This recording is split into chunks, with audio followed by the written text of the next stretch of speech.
지혜는 마치 사람처럼 자신을 의인화해서 설명을 합니다. 지혜가 지혜인 자신을 설명하는 것처럼 표현되고 있습니다. 앞에서 지혜는 자신을 찾고 구하는 사람들에게 삶에 필요한 모든 지적인 자원들 뿐만 아니라 물질적인 축복도 줄 수 있다며 어떠한 보배보다 자신을 찾고 자신을 구하라고 호소했습니다. 본문에서는 하나님께서 세상을 창조하시기 전에 지혜를 창조하셨고 지혜를 사용하셔서 세상을 창조하셨으며 지혜인 자신의 전통성 또는 역사성을 강조합니다. 70인역에서는 21절, 22절 사이에 이렇게 내용이 더하고 있습니다. 내가 매일 일상에서 일어나는 일들에 대하여 선언하는 것처럼 나는 옛적 일들에 대한 것도 확실히 기억한다 라는 내용입니다. 잠언에서 가장 많은 관심을 받는 또 많이 인용되는 말씀이 우리가 읽은 22절로 또 31절까지의 말씀입니다.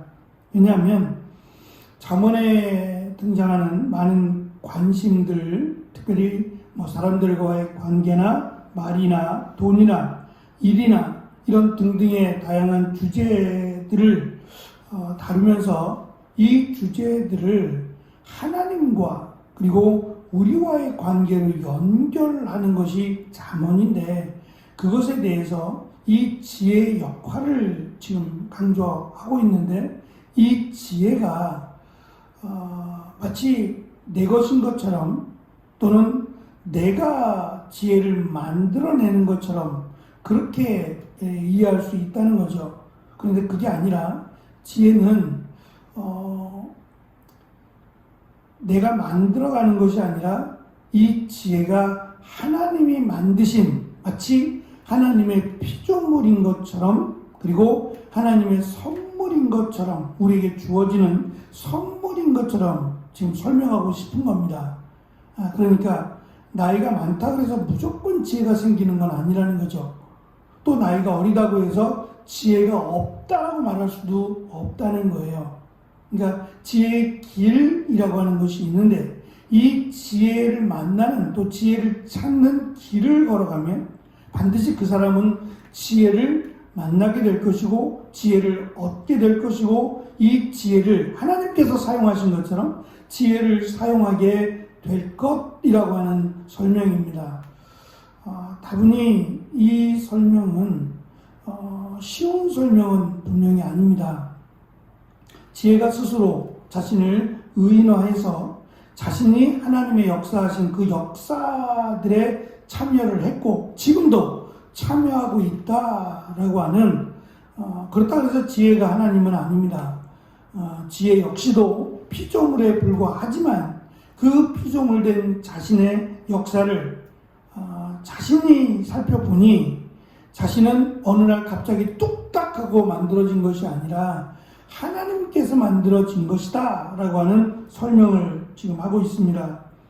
그래서 22절에 하나님으로부터 출발을 해서 31절은 사람의 아들들이라고 하는 인자로 마무리되는 그러니까 하나님과 인간 사이의 역사 속에서 이 지혜라고 하는 것을 우리는 살펴보기 어렵지만 지혜가 지혜를 보니 이 지혜의 역사가 하나님으로부터 시작된 것이다 라는 설명을 합니다.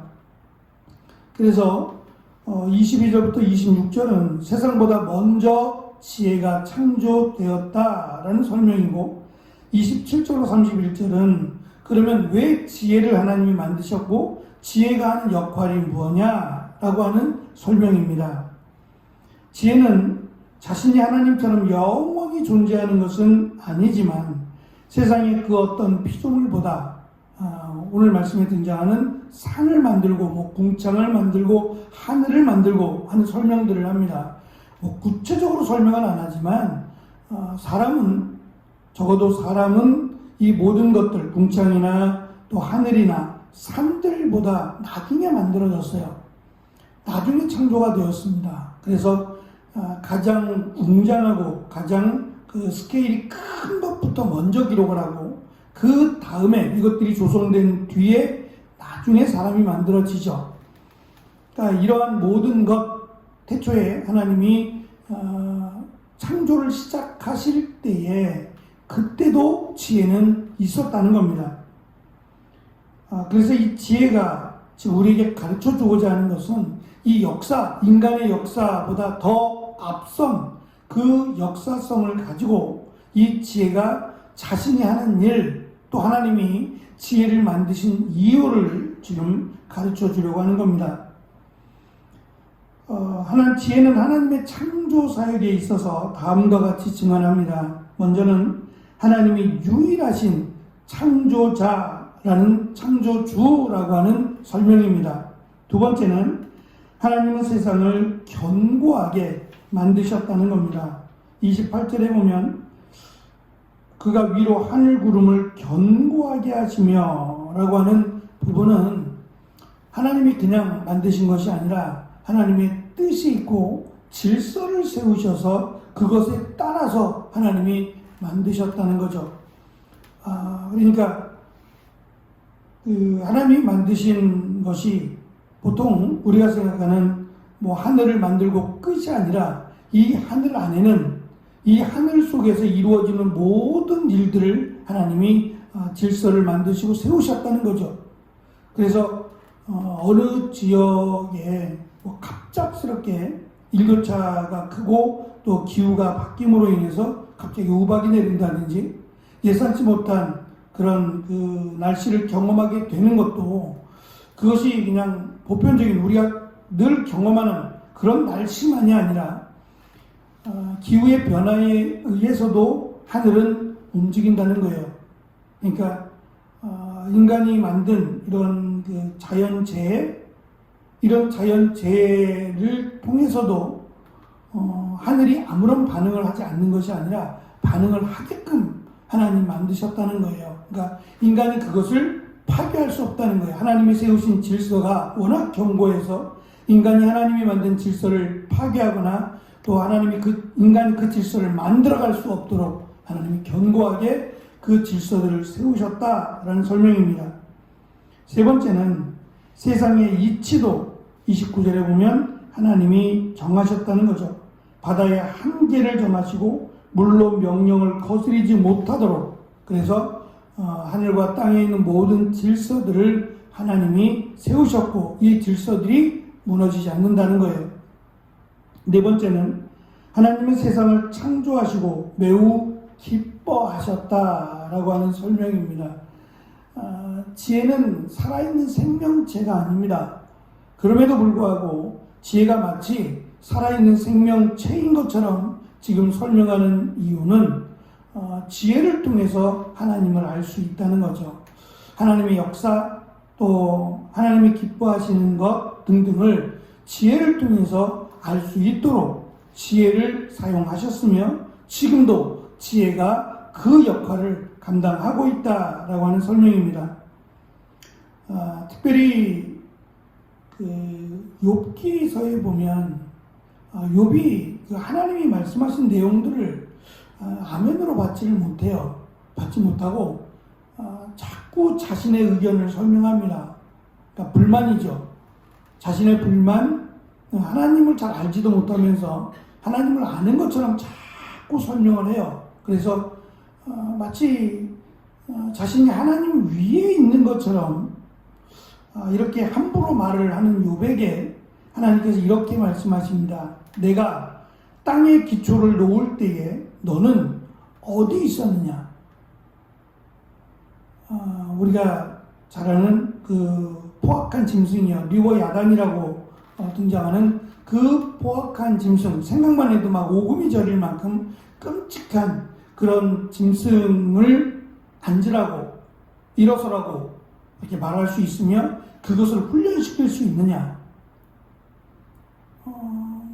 생각만 해도 진짜 끔찍한데요. 가까이 갈 수도 없고 그것에게 명령을 내릴 수도 없죠. 그런데 너는 어찌하여 그것을 만든 나 여호와를 이렇게 저렇게 마치 다루듯이 하느냐라고 하는 말씀이죠. 욥은 당연히 대답합니다. 나는 그때 없었노라고, 나는 알지 못하노라고 그렇게밖에 대답할 수 없다는 거죠. 그러면 지혜는 하나님께서 욥에게 질문한 것처럼 내가 땅에 기초를 놓을 때 내가 어디 있었느냐라고 묻는다면 지혜는 같이 있었습니다. 옆에 있었습니다라고 대답을 할 거라는 거죠. 30절의 말씀이 내가 그 곁에 있어서 창조자가 되어 라고 하는 이 번역은 오해의 소지가 있어요. 지혜는 창조자가 아니라 피조물입니다. 하나님 만드신 것에 불과한 거죠. 그래서 이 부분은 하나님께서 천지를 창조하실 때에 지혜를 사용하셨기 때문에 지혜가 하나님의 창조 사역에 참여하여 하나님께서 하시는 일을 거들었다라고 번역하는 것이 더 좋은 번역이 될 것입니다. 어쨌든 지혜의 역사는 하나님이 천지를 창조하실 때에 하나님이 만드셨고 그 만드신 지혜를 통해서 하나님이 이 모든 피조 세계를 창조하셨다는 거예요. 그리고 특별히 이 지혜, 정말 보석과 같이 귀한 지혜를 하나님이 주시길 원하신다는 거예요. 그 만나는 길은 지혜가 있는 곳을 찾으면 되죠. 그 지혜가 있는 곳이란 하나님의 말씀대로 살아가는 겁니다. 하나님의 뜻대로, 하나님의 말씀대로 살아가는 자에게 하나님은 우리가 보통 말하는 인도하시고 하나님이 그를 보호하시고 하는 이런 것들 뿐만 아니라 하나님이 이 천지를 창조하실 때에 사용하신 그 지혜를 하나님이 주신다는 거예요. 그래서 솔로몬은 하나님이 내가 무엇을 원하느냐라고 했을 때에 특별히 하나님의 백성들, 왕으로서 하나님이 세우신 왕으로 하나님의 백성들을 하나님의 말씀대로 세우는 일에 또 하나님을 온전히 섬기는 일에 힘쓰고 싶다라고 할 때에 필요한 지혜를 주신 거예요. 그러니까 우리가 일상 속에서 또는 내가 맡은 일 속에서 이 일을 통해서 하나님께 영광을 돌려드리기를 원할 때 하나님이 그 일을 잘 감당하도록 하나님이 지혜를 주신다는 겁니다. 그래서 우리가 구할 것은 어떠한 계획 앞에서 하나님께 영광을 돌려드리기 위해서 마치 솔로몬이 기도했던 것처럼 하나님의 영광을 위해서 이 일을, 이 계획을 하나님이 받아주시고 이 계획을 잘 인도해 달라고 기도할 때에 하나님은 그 가운데 지혜를 주실 것이며 그 지혜를 통해서 하나님이 역사하신 것처럼 우리도 그 지혜를 통해서 맡겨주신 일들을 감당하고 그것을 통해서 하나님께 영광을 돌려드리도록 이 지혜의 역사가 인간보다 훨씬 더 앞선 역사다라는 설명으로 그리고 하나님께 만드시고 사용하신 이 지혜를 하나님은 우리에게 주시기를 원한다라고 하는 설명으로 마치 솔로몬이 자신의 지혜를 어떻게 해서 받게 되었으며 이 지혜를 통해서 사용해야 될 것이 하나님께 영광인데 자신은 그렇게 하지 못했음을 의도적으로 암시해서 밝힙니다. 하나님의 영광을 가렸거든요. 그러니까 하나님의 영광을 가린 것은 하나님의 지혜가 아니다라는 설명으로 우리가 이 시간도 6월 한 달 살아갈 때에 하나님께 영광을 돌려드리는 나의 삶, 나의 계획이 되기를 위해서 하나님 지혜를 더해 주시고 이 지혜를 통해서 하나님께 영광을 돌려드리는 믿음의 가정, 믿음의 교회를 세워가는 믿음의 이 지역사회를 세워가는 귀한 6월 한 달이 되어지기를 축원합니다. 기도하겠습니다.